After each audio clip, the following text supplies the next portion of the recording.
Early Christian architecture के churches और बेसिलिकास की एक खास बात थी उनके आउटर सरफेस को, यानी बाहर से उनको काफी सिंपल बनाया जाता था, जबकि उनके अंदर का जो इंटीरियर वाला पार्ट था उसको बहुत ही ज्यादा डेकोरेटिव बनाया जाता था। कि एक टाइम ऐसा था जब लोग अपने घरों में रहकर ही अपने रिचुअल्स को, अपने रिलीजन को प्रैक्टिस करते, तो उस टाइम उन्होंने बनाया हाउस चर्चेस कि घर के अंदर ही रहना है और वहीं पर क्रिश्चियनिटी को प्रैक्टिस करना है। अगर मैं कहूँ कि अगर मैं कहीं भी किसी भी लोकेशन पर एक बेसिलिका बनाना चाहता हूँ तो दैट इज नॉट पॉसिबल, लेकिन हाँ, हम चर्च को जरूर बना सकते हैं, क्योंकि बेसिलिका बनने के लिए उसके पास एक हिस्टोरिकल इंपॉर्टेंस होना जरूरी है।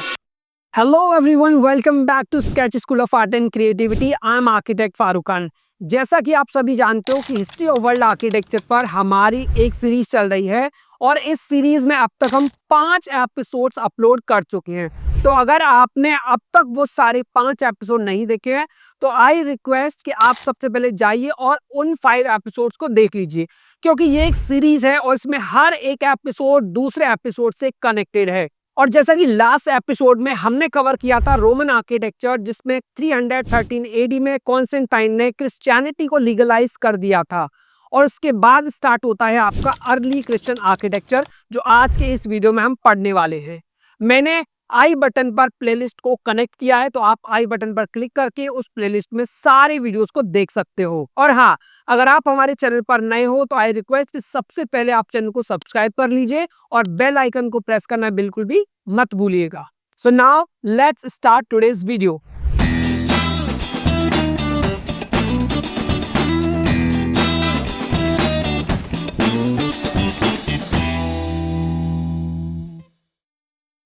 लास्ट एपिसोड में हमने रोमन आर्किटेक्चर कवर किया था और उसमें हमने पढ़ा कि किस तरीके से कॉन्स्टेंटाइन ने 313 एडी में क्रिश्चियनिटी को लीगलाइज किया, और जब क्रिश्चियनिटी लीगलाइज हो गई तो उसके बाद लोगों ने ओपनली क्रिश्चियनिटी को प्रैक्टिस करना स्टार्ट किया।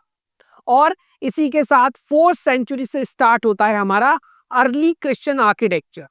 अर्ली क्रिश्चियन आर्किटेक्चर का जो टाइम पीरियड रहा वो था 4th सेंचुरी से 6th सेंचुरी तक का time period. Early Christian architecture के चर्चेस और बेसिलिकास की एक खास बात थी कि इनके जो भी चर्चेस या फिर बेसिलिकास होते थे उनके आउटर सरफेस को, यानी बाहर से उनको काफी सिंपल बनाया जाता था, जबकि उनके अंदर का जो इंटीरियर वाला पार्ट था उसको बहुत ही ज्यादा डेकोरेटिव बनाया जाता था। अब ऐसा नहीं है कि रोमन आर्किटेक्चर पूरी तरीके से कंप्लीटली खत्म हो गया एंड देन हमारा अर्ली क्रिश्चियन आर्किटेक्चर स्टार्ट हुआ। जब कोई भी आर्किटेक्चर स्टाइल स्टार्ट होता है या खत्म होता है तो वो एग्जैक्ट उस एडी या फिर सेंचुरी में खत्म नहीं होता है, जैसे कि हमने रोमन आर्किटेक्चर के बारे में पढ़ा, राइट।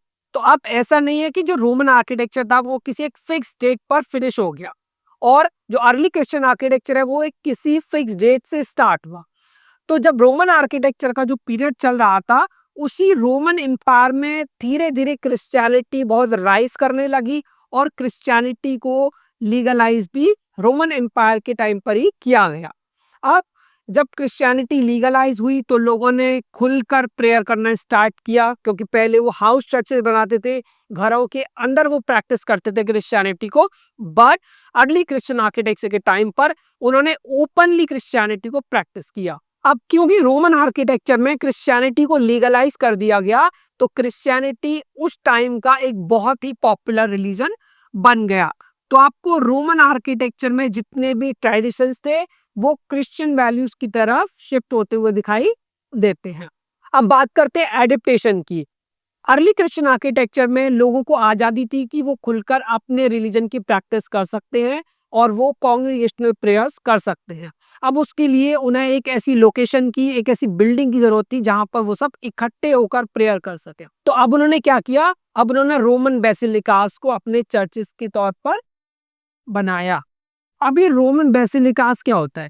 रोमन बेसिलिकास क्या है कि रोमन्स के द्वारा बनाए गए बेसिलिकास। अब इसमें ये इस बेसिलिका का क्या मतलब है? तो बेसिलिका आपका होता है बेसिकली एक हॉल। तो जनरली रोमन आर्किटेक्चर में काफी सारे बड़े बड़े हॉल्स बनाए जाते थे, और उन हॉल्स में एक सेंट्रल नेव भी होती थी और साइड में कुछ आयल्स भी होते थे जिसमें कॉलम्स भी होते थे। बेसिलिकास में लोग अपने कमर्शियल पर्पस से आते थे, जब उन्हें कोई बिजनेस करना होता था या फिर उन्हें कोई मीटिंग करनी होती थी या फिर उनका जुडिशियल से रिलेटेड कोई काम होता था, किसी को सजा सुनानी होती थी या किसी को कोई फरमान सुनाना होता था तब।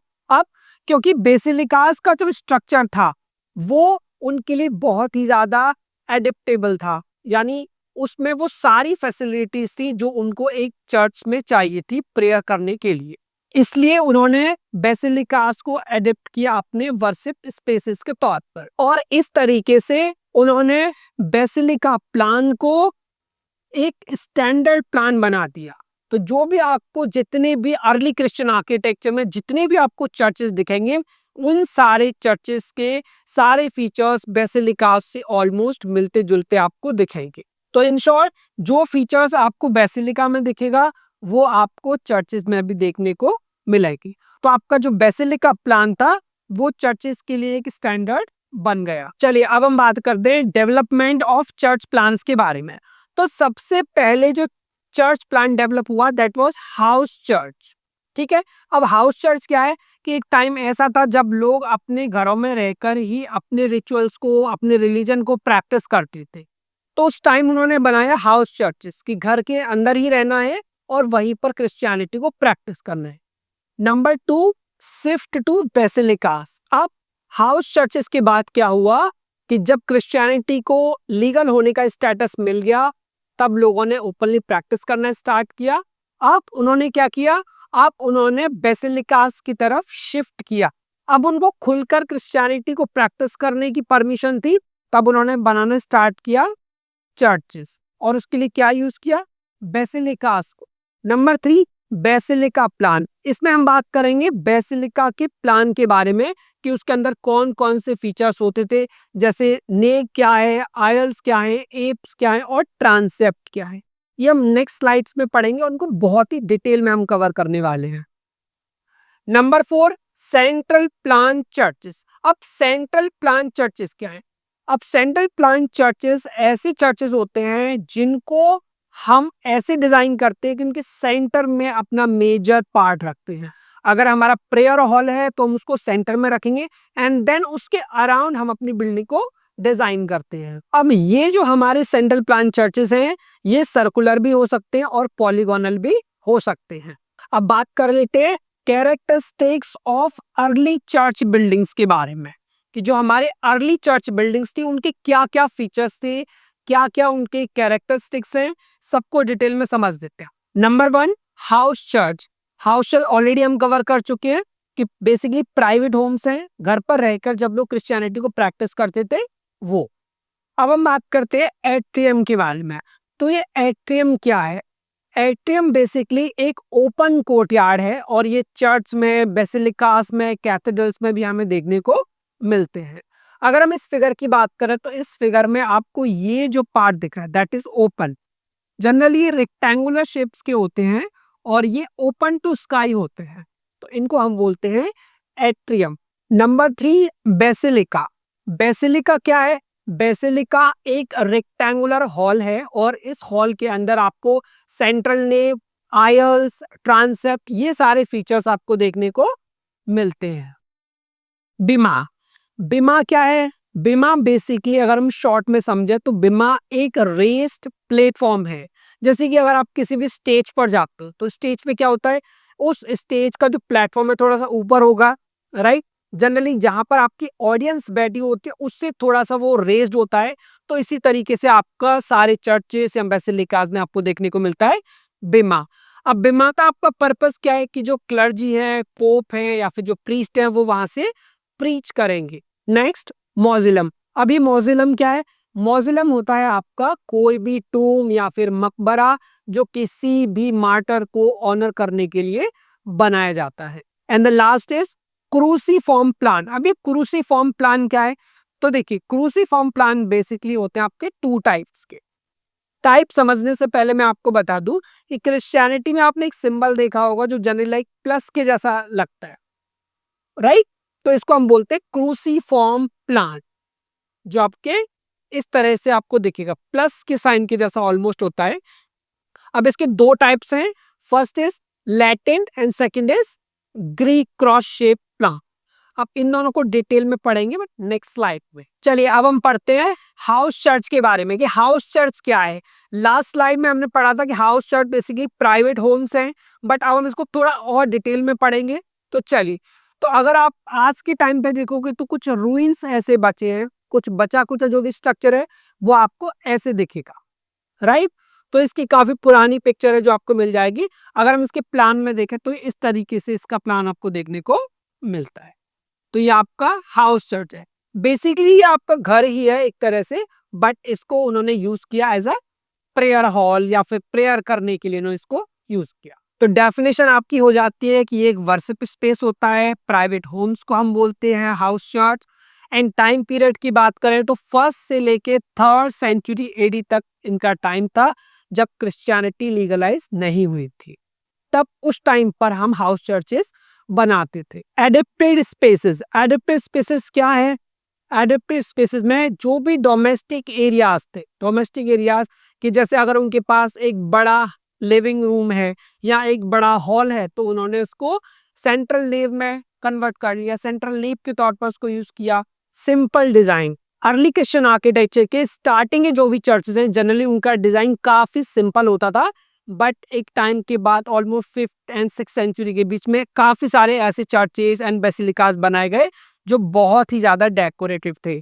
बट अगर इन शॉर्ट हम बोले तो ये जनरली सिंपल ही बनाए गए ज्यादातर। मल्टी फंक्शनल वर्शिप और कम्युनल लिविंग स्पेसेस दोनों के लिए इनका यूज किया गया। तो जो आपके हाउस चर्च है वो क्या है? मल्टी फंक्शनल है। एट्रियम्स इन अर्ली क्रिश्चियन बेसिलिकास की जो बेसिलिकास थे उनमें एट्रियम क्या थे? तो आपने इस फिगर में देखा है कि आपको रेड शेड में आपको दिख रहा होगा एक रेक्टेंगुलर पार्ट। तो ये जो ओपन टू स्काई वाला पार्ट है, जो ओपन है जिसको ऊपर से कवर नहीं किया गया है, this is called atrium, right. तो शॉर्ट में याद रखेंगे कि एट्रियम क्या है? एट्रियम एक ओपन कोर्टयार्ड होता है, राइट। अब जो भी बेसिलिका है, अब ये आपका क्या है? Basilica, right. तो बेसिलिका का जो भी एंट्रेंस है, जैसे आप एंट्री करोगे तो आपको सबसे पहले पड़ेगा कोर्टयार्ड, राइट। एंट्रेंस आप अंदर आए and then you will get the atria. अब इस एट्रियम का काम क्या है? इस एट्रियम का काम है कि यहाँ पर लोग गैदरिंग करते थे, इकट्ठे होते थे और उनको जो भी इंटरेक्शन करना होता था वो करते थे, अपने रिचुअल्स को उनको समझते थे और उनको एक दूसरे को शेयर करते थे। ट्रांजिशनल रोल का मतलब है कि जो एट्रियम है उसका काम केवल गैदरिंग करना ही नहीं है, बल्कि वो सेक्रेड चर्च को आउटर वर्ल्ड से भी कनेक्ट करता है। अब बात करते हैं डिजाइन एलिमेंट्स की। तो डिजाइन एलिमेंट्स में क्या है? एट्रियम आपने देख लिया।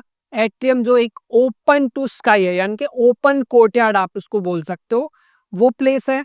And second, central fountain. अगर हम बात करें कि एट्रियम के सेंटर में क्या है, तो एट्रियम के सेंटर में आपको जनरली यहाँ पर एक फाउंटेन देखने को मिलता है। इस पिक्चर में नहीं दिया गया है बट जनरली आपको देखने को मिल जाएगा, राइट। तो यहाँ पे आपको एक वाटर बॉडी भी होती है जो भी रेक्टेंगुलर शेप की या सर्कुलर हो सकती है, बस सेंटर में आपको देखने को एट्रियम में मिलेगी ही मिलेगी। और कुछ केसेस में गार्डन्स भी देखने को हमें मिलते थे। Basilica in early Christian architecture. अभी बेसिलिका क्या है? क्लास में काफी सारे स्टूडेंट्स मुझसे पूछते हैं कि सर बेसिलिका क्या है और चर्च क्या है। कभी कभी तो पूछते हैं कि सर बेसिलिका ही चर्च है या फिर दोनों में डिफरेंस क्या है, समझ नहीं आता। तो चलिए आज इस स्लाइड में मैं आपको पूरा एकदम क्लियर कर दूंगा कि बेसिलिका होता क्या है, राइट। तो देखो, बेसिलिका एक बिल्डिंग थी जो रोमन्स बनाते थे और जनरली ये रेक्टेंगुलर हॉल होता था, राइट।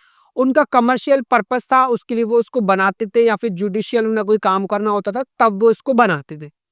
बट अब क्योंकि क्रिश्चियनिटी लीगलाइज हो गई और लीगलाइज होने के बाद उनको अपने रिलीजन को प्रैक्टिस करने के लिए एक हॉल की जरूरत थी, एक बिल्डिंग की जरूरत थी। तो उस टाइम पर बेसिलिका एक ऐसा स्ट्रक्चर दिखा लोगों को जो एकदम चर्च के लिए परफेक्ट था, जहां वो प्रेयर कर सकते थे। तो इसलिए उन्होंने बेसिलिका को एडेप्ट किया। अब बेसिलिका और चर्च में फर्क क्या है? बेसिलिका ऐसे प्लेसेस होते हैं, ऐसे स्ट्रक्चर्स होते हैं जिनका कुछ हिस्टोरिकल इंपॉर्टेंस होता है। जैसे कि अगर मैं कहूँ कि अगर मैं कहीं भी किसी भी लोकेशन पर एक बेसिलिका बनाना चाहता हूँ, तो दैट इज़ नॉट पॉसिबल। हम किसी भी लोकेशन पर बेसिलिका को अपने मन के मुताबिक नहीं बना सकते। लेकिन हाँ, हम चर्च को ज़रूर बना सकते हैं। जैसे मान लीजिए आज मैं जिस घर में रहता हूँ, अगर मैं उस घर को आज एक चर्च बनाना चाहता हूँ, तो मैं उसको चर्च बना सकता हूँ। लेकिन मैं उसको बेसिलिका नहीं बना सकता, क्योंकि बेसिलिका बनने के लिए उसके पास एक हिस्टोरिकल इम्पोर्टेंस होना ज़रूरी है। कुछ सिग्निफिकेंस होना चाहिए, कुछ उस एरिया की, कुछ बिल्डिंग का क्रिश्चियनिटी से रिलेटेड कुछ हिस्ट्री और इम्पोर्टेंस और सिग्निफिकेंस होना ज़रूरी है।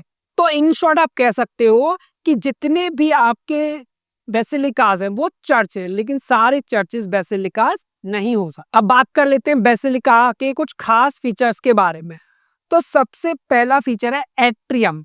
अगर हम एट्रियम की बात करें तो एट्रियम एक ओपन टू स्काई एरिया है, यानी कि एक ओपन कोर्टयार्ड है, राइट? एंड सेंटर में आपको देखने को मिलता है एक फाउंटेन या फिर एक वाटर बॉडी, जिसको हम बेसिन भी बोलते हैं।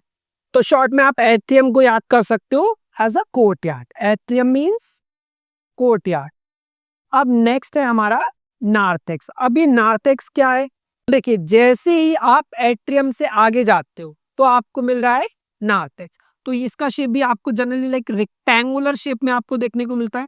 तो नार्थेक्स है आपका कवर्ड एंट्रेंस, या फिर आप बोल सकते हो कि कवर्ड पोर्च, राइट?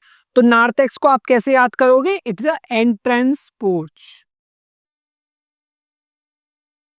अब नार्थेक्स के बाद जैसे ही आप चर्च के अंदर जाते हो, जैसे आप चर्च के अंदर जाते हो, आपको देखने को मिलता है एक सिटिंग एरिया, राइट? यहाँ पर एक सेंटर में एक सिटिंग एरिया होता है, यहाँ पर आपके चेयर्स लगे हुए होते हैं। तो इस सेंट्रल एरिया को हम लोग बोलते हैं नेव। आप इसको सिटिंग एरिया के तौर पर भी इसको याद कर सकते हो, जहाँ पर चेयर्स होती है। आप आपने इंडियन मूवीज में देखा होगा चर्चेस में जहाँ पे सिटिंग एरिया होता है, चेयर्स लगा होता है, उसको हम बोलते हैं आपका सेंट्रल नेव। तो नेव को आप याद रखोगे सेंट्रल एरिया फॉर कॉन्ग्रीगेशन, ठीक है? कॉन्ग्रीगेशन का मतलब क्या है कि जब आप ग्रुप में कोई चीज करते हो, राइट? जैसे आप ग्रुप में प्रेयर कर रहे हो, राइट? तो आपके बैठने के लिए आपको क्या है, सिटिंग एरिया की जरूरत पड़ेगी। तो यहाँ पे जो आपका सिटिंग एरिया बनेगा, यहाँ पे। अब देखिए, आप इस नेव के टॉप पर और इस नेव के बॉटम पर, या फिर आप ऐसे समझ सकते हो कि ये जो हमारा सेंट्रल नेव है, राइट? आप इस सेंट्रल नेव के बॉटम में आप देखिए, आपको एक गैलरी दिख रही है जो जनरली रेक्टेंगुलर शेप की है, और इस गैलरी को हम बोलते हैं आयल, ठीक है? तो आयल क्या है? आयल एक गैलरी है। तो अगर किसी को भी इस एरिया में, इस नेव के अंदर जो सिटिंग एरिया है, ये चेयर्स हैं, अगर उन्हें वहां पर बैठना है, उस रो में जाना है, तो वो आयल से होते हुए जाते हैं, राइट? अगर मुझे यहाँ पर बैठना है तो मैं यहाँ आयल पे आऊंगा and then I take a turn, right? या ऐसा होता है कि किसी को बीमा पर जाना होता है या अल्टर तक जाना होता है, तब वो इन आयल्स को यूज करते हैं, राइट? तो इन शॉर्ट आयल आपका क्या है? आयल आपका एक गैलरी है। तो आयल एक नहीं, आपके मल्टी आयल्स भी हो सकते हैं। तो शॉर्ट में याद रखेंगे, आयल मीन्स साइड स्पेसेस, ठीक है? साइड स्पेसेस जो नेव के दोनों साइड पर आपको देखने को मिलेंगे। चलिए, अब जैसे ही आप इस नेव के आगे जाते हो या फिर इन आयल से आगे जाते हो, यहाँ पर आते हो, और यहाँ पर आगे जब आप जाते हो तो आप देखोगे कि आपको एक और रेक्टेंगुलर एरिया मिलेगा, राइट? अब ये जो एरिया है आपका, बेसिकली इसको हम बोलते हैं बिमा, राइट? अब ये बिमा क्या चीज है? तो बिमा एक ग्रीक वर्ड है और इसका मतलब होता है प्लेटफॉर्म। अब प्लेटफॉर्म क्या है? बेसिकली ये जनरली रेज्ड प्लेटफॉर्म है। मतलब अगर मैं बात करूं कि ये मेरा सिटिंग एरिया है, राइट? तो थोड़ा सा इससे ऊपर उठाकर मुझे थोड़ा रेज करके अपने प्लेटफॉर्म को बनाना पड़ेगा। तो जो आपका बिमा है, this is your raised platform. अब रेज्ड क्यों है? रेज्ड इसलिए है ये प्लेटफॉर्म क्योंकि जो आपके पोप हैं या आपके जो बिशप हैं या आपके जो प्रीस्ट हैं, उनको ऑडियंस को देखने में आसानी होती है एंड वो अपनी बात को अच्छे तरीके से एंड क्लियर एंड लाउड लोगों तक पहुंचा सकते हैं, क्योंकि ऑब्वियसली उनका लेवल थोड़ा ऊपर है, हाइट में थोड़े ऊपर हो जाते हैं, तो जनरली वो ऑडियंस तक अपनी बात को क्लियरली पहुंचा सकते हैं। तो इन शॉर्ट आप कह सकते हो कि बिमा एक स्टेज के जैसा होता है, राइट, जहां से सारी ऑडियंस आपको देख सकती है और सुन सकती है। Now next we have altar. ठीक है, अब ये अल्टर क्या चीज है? तो altar is basically a table, right. अब इसका काम क्या है? तो अल्टर का काम है कि अल्टर पर जो भी रिचुअल्स होते हैं, जो भी सेरेमनीज होती हैं, उनको सेलिब्रेट किया जाता है। क्लियर? तो in short altar is a table, table for Eucharist. अब ये यूकेरिस्ट क्या है? यूकेरिस्ट मीन्स जो उनके रिचुअल है। क्रिश्चियनिटी में वाइन एंड ब्रेड लोगों को सर्व किया जाता है, राइट। तो ये उनका होता है यूकेरिस्ट। अब एक बहुत ही इंपॉर्टेंट कॉन्सेप्ट जो हमें समझना चाहिए नेचुरल लाइट के लिए, and that is clear story, right. अब ये क्लियर स्टोरी विंडोज क्या होते हैं और इनका काम क्या होता है? तो आप समझिए कि अगर आप देखोगे कि ये मेरा नेव वाला पार्ट है, राइट। तो अब इस नेव वाले जो पार्ट होता है, इसकी हाइट जनरली होती है आपकी ज्यादा, ये, राइट। तो ये क्या है? आपका नेव वाला पार्ट है। इसकी हाइट आपकी जो आयल्स है उनकी हाइट से काफी ज्यादा होती है। तो आयल की हाइट आपकी कहां पर खत्म हो रही है? यहाँ पर, राइट। यहाँ पर देखिए, तो यहाँ ये मेरा हाइट, यहाँ तक है मेरा नेव का हाइट, और यहाँ पर है मेरा आयल्स का। अब क्योंकि दोनों की हाइट में काफी डिफरेंस है, अगर अब मैं आपको उसको शॉर्ट में दिखाऊं ड्रॉ करके, तो आप मान लीजिए कि ये मेरा एक स्ट्रक्चर है, राइट। अब ये मेरा हो गया आपका नेव,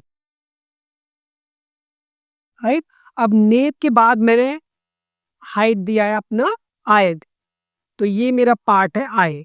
तो अब ये जो मेरे पास वर्टिकल एरिया बचा, तो यहाँ पर हम बनाते हैं विंडोज।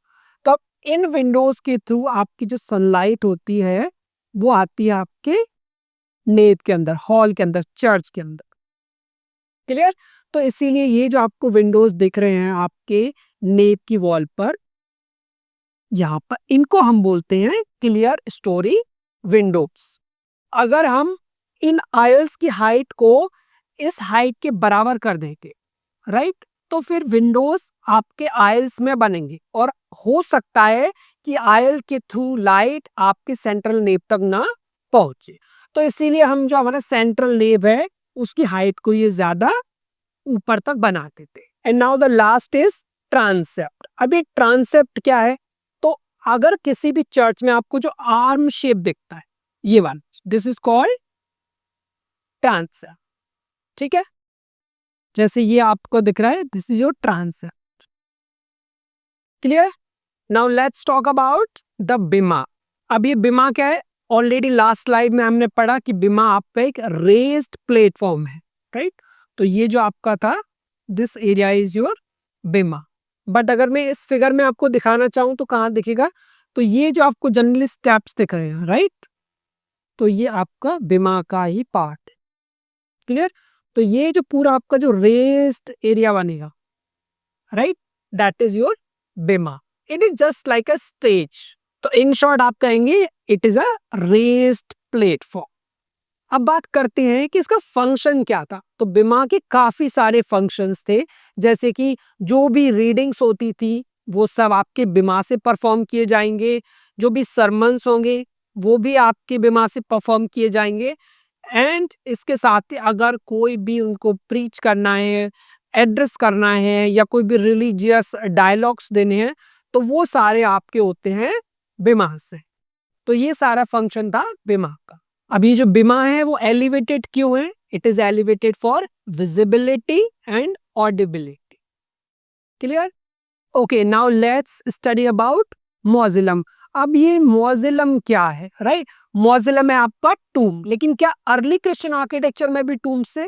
तो यस, अर्ली क्रिश्चियन आर्किटेक्चर में भी मॉजिलम, टूम्स हमें देखने को मिलते, राइट। तो अब ये जो मॉजिलम है ये क्यों फेमस है, राइट? तो आप देखिए इनके भी कुछ खास फीचर्स थे, और अगर हम सबसे ज्यादा फेमस मॉजिलम की बात करें जो अर्ली क्रिश्चियन आर्किटेक्चर में आपको दिखता था, एंड दैट इज कॉन्स्टेंटियास मॉजिलम, राइट। इसका नाम है कॉन्स्टेंटियास मॉजिलम, और ये मॉजिलम अपने सेंट्रल डोम के लिए भी काफी ज्यादा फेमस है, जो कि इसका ये वाला पार्ट है।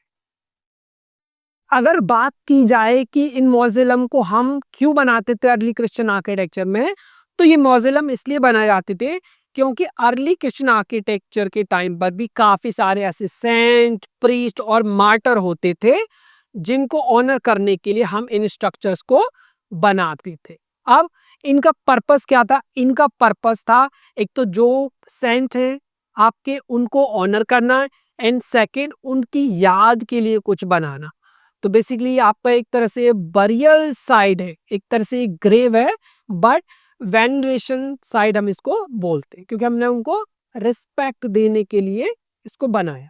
चलिए अब बात कर लेते हैं इसके प्लान के शेप के बारे में। तो इसका जो शेप है प्लान में वो सर्कुलर भी हो सकता है लेकिन कंपलसरी भी नहीं है। काफी सारे प्लान्स हमें ऑक्टागोनल भी देखने को मिले हैं, राइट, और किसी और डायमेंशन में भी वो हो सकते हैं, पॉलीगोनल भी हो सकते हैं। और कॉन्स्टेंटिया के इस मौज़िलम में आपको मोज़ेक्स और कार्विंग्स भी देखने को मिलते हैं। चलिए अब हम समझेंगे कि क्रूसीफॉर्म ग्राउंड प्लान्स क्या होते हैं। क्रूसीफॉर्म ग्राउंड प्लान का मतलब है जो बेसिकली आपके क्रॉस शेप में हो सकते हैं, यानी कि आपका प्लस के जैसा साइन आपको देखने को मिलता है। अगर आप अर्ली क्रिश्चियन आर्किटेक्चर के किसी भी एग्जाम्पल को उठाएं, चाहे वो कोई चर्च हो या फिर चाहे वो कोई बेसिलिका हो, आप देखेंगे कि उसका जो फ्लोर प्लान है वो एक प्लस के साइन के जैसा बनेगा और ऐसा आपको 80 to 85% केसेस में देखने को मिलेगा, राइट। अब ये दो टाइप्स के होते हैं। The first is Latin cross plan and the second is Greek cross plan. अब लैटिन क्रॉस प्लान क्या है? देखिए लैटिन क्रॉस प्लान में आपका क्या है, सेंट पॉल्स कैथेड्रल, ठीक है। तो सेंट पॉल कैथेड्रल का ये आपको प्लान जो दिख रहा है, this is your Latin cross plan. क्यों समझेगा कैसे? तो देखिए इसका जो एक एक्सिस होगा, इसके एक एक्सिस की जो लेंथ होगी वो इसके दूसरे एक्सिस के लेंथ से ज्यादा होगी। चलिए अब बात करते हैं ग्रीक क्रॉस प्लान के बारे में। तो ग्रीक क्रॉस प्लान में क्या होता है कि जो आपकी 4 आर्म्स होती है, 1 2 3 एंड 4, तो ये 4 आर्म्स आपकी इक्वल लेंथ की होती है। इनमें आपका दोनों ही आर्म्स, अगर मैं दोनों एक्सिस की बात करूं, दोनों ही एक्सिस पर जो भी आर्म्स होंगे वो आपके इक्वल होंगे, यानी कि ये साइड आपका ये आपके इस साइड के इक्वल होगा, ठीक है। तो इसकी जो भी 4 आर्म्स है वो बेसिकली एक दूसरे के इक्वल होती है। तो इन शॉर्ट के अगर मैं आपको बोलूं तो आपको एक परफेक्ट इक्वल लेंथ की आर्म्स देखने को मिलती है ग्रीक क्रॉस प्लान में, जबकि लैटिन क्रॉस में क्या होगा, जो आपकी नेव है वो लॉन्गर होगी, राइट। अब इस लास्ट स्लाइड में हम अर्ली क्रिश्चियन आर्किटेक्चर के एक बहुत ही फेमस एग्जाम्पल के बारे में पढ़ेंगे। इस एग्जाम्पल का नाम है बेसिलिका ऑफ सैन क्लीमेंटे, जो कि रोम में लोकेटेड है। बेसिलिका ऑफ सैन क्लीमेंटे एक ऐसी बिल्डिंग है जिसकी हिस्ट्री काफी इंटरेस्टिंग है। तो ये जो आपको बिल्डिंग दिख रही है इसका नाम है सैन क्लीमेंटे बेसिलिका, यानी कि बेसिलिका ऑफ सैन क्लीमेंटे। और इस बिल्डिंग की जो हिस्ट्री रही है वो काफी अपने आप में बहुत ही ज्यादा इंटरेस्टिंग रही है, क्योंकि फर्स्ट सेंचुरी में इसको बनाया गया था एक हाउस चर्च के तरह से, लेकिन धीरे धीरे जैसे सेकंड सेंचुरी आया, third century and fourth century आया, तो हर एक सेंचुरी में कुछ स्ट्रक्चर्स इसमें ऐड किए गए, कुछ नए स्ट्रक्चर बनाए गए। इसी वजह से इसको बोला जाता है that it shows layered Christian history, ठीक है। इसमें सक्सेसिव स्ट्रक्चर्स बनाए गए, यानी एक के ऊपर एक स्ट्रक्चर बनाए गए। इनिशियली एक हाउस चर्च था, बट लेटर टेक्नोलॉजी डेवलप हुई और इन्होंने इसको एनलार्ज किया, कुछ और स्ट्रक्चर्स में ऐड किए, राइट। तो ये था बेसिलिका ऑफ सैन क्लीमेंटे के बारे में। और इसके साथ ही इसमें भी वही फीचर्स हैं जो जनरली कॉमन बेसिलिका में होते हैं। आपको नार्थेक्स आपको देखने को मिलता है, नेव आप देखते हो, and side aisles and apse. अब दो ऐसे पॉइंट्स के बारे में बता रहा हूं जो क्लास में सारे स्टूडेंट मुझसे अक्सर पूछते हैं कि सर फ्रेस्कोस और मोज़ेक में क्या डिफरेंस है, फ्रेस्कोस क्या होता है, मोज़ेक क्या होता है। तो देखिए फ्रेस्कोस का मतलब होता है जब आप फ्रेश प्लास्टर पर कोई डिजाइन बनाते हैं, जब आप वेट प्लास्टर का यूज करें, यानी उसके अंदर मॉइस्चर है, right, that is your fresco. अगर मोज़ेक की बात करें तो मोज़ेक जैसे कि समझिए एक पजल, बचपन में आपने पजल्स बनाए होंगे जिसमें आप एक पार्ट को दूसरे पार्ट से कनेक्ट करते हो, फिर इन द एंड आपका एक फिगर बनता है। तो ऐसे ही मोज़ेक्स में छोटे छोटे ग्लास के पीसेस को या फिर स्टोन के पीसेस को हम एक दूसरे के साथ कनेक्ट करते हैं, जोड़ते हैं और फिर एक फिगर को कंप्लीट करते हैं।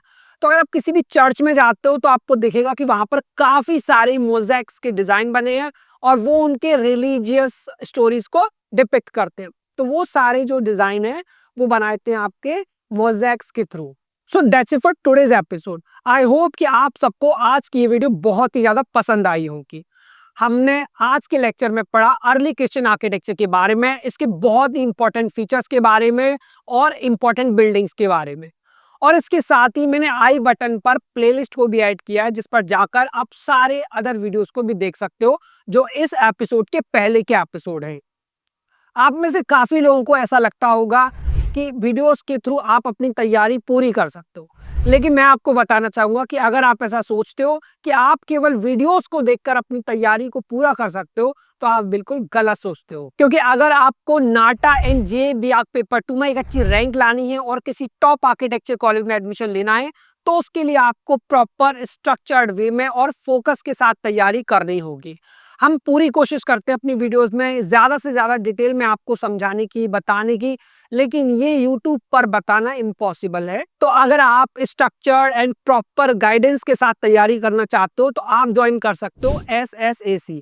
SSAC एक ऑनलाइन इंस्टीट्यूट है। तो इसका ये मतलब है कि आप इंडिया के किसी भी कॉर्नर से अपने घर पर बैठे हुए कंफर्ट के साथ अपने कॉलेज के साथ में भी ये तैयारी कर सकते हैं, क्योंकि हमारी टाइमिंग है 8 PM to 10 PM, यानी कि ज्यादातर जो क्लासेस हम करते हैं वो हमारी सारी इवनिंग में ही होती हैं। तो ये आपके कॉलेज और स्टडीज को भी हैम्पर नहीं करता है। अगर आप ये जानना चाहते हो कि हम अपनी क्लासेस में कैसा पढ़ाते हैं, क्या हमारी मेथोडोलॉजी है, तो उसके लिए आप अपने लिए फ्री डेमो क्लासेस बुक कर सकते हो।